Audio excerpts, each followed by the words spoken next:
And that's why I love the fact that the Canadian Taxpayers Federation is independent of all parties. You sock it to the Conservatives when they deserve it. You sock it to any party. And I know you're not taking money from the government. Those are the two things that could corrupt a grassroots group like you.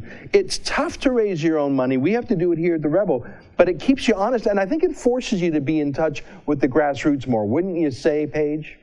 Yeah, I completely agree. I mean, we don't even issue tax receipts for donations. We are just purely sort of going it on our own, and it is tough to raise money. And the vast majority of our donations are small, under $1,000, and come from just everyday people who want some accountability out of their government, who want politicians to be responsible with their spending, and who want politicians to keep their taxes low because, you know, they're unsatisfied. I'll give you an example. In the city of Calgary, I hear from many seniors, people on disability, people with fixed incomes who have their property taxes rising year after year after year to pay the salaries of councillors and the highest paid mayor in the country. That is unjust in a lot of people's views, and certainly in mine. And so I do like that, you know, as an independent group, we can bring those issues forward. And it's funny, you know, as the chatter class sort of continues and they push their opinions as if it's a consensus among all Canadians that the carbon tax would be a good idea. They push the same thing in Alberta, that everybody loves the carbon tax. Well, actually, almost 70%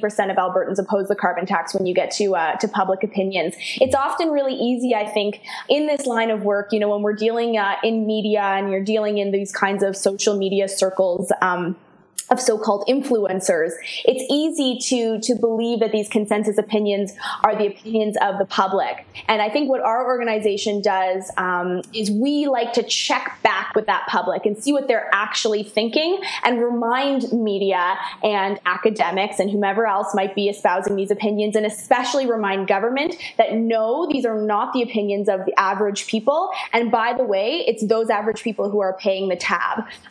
Luckily, when these kinds of things happen, when, you know, we see these ridiculous things about fundraisers, when somebody writes a hit piece about the CTF, our support numbers increase.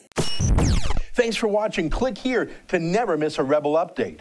Want even more of the Rebel? Well, click here to become a premium member.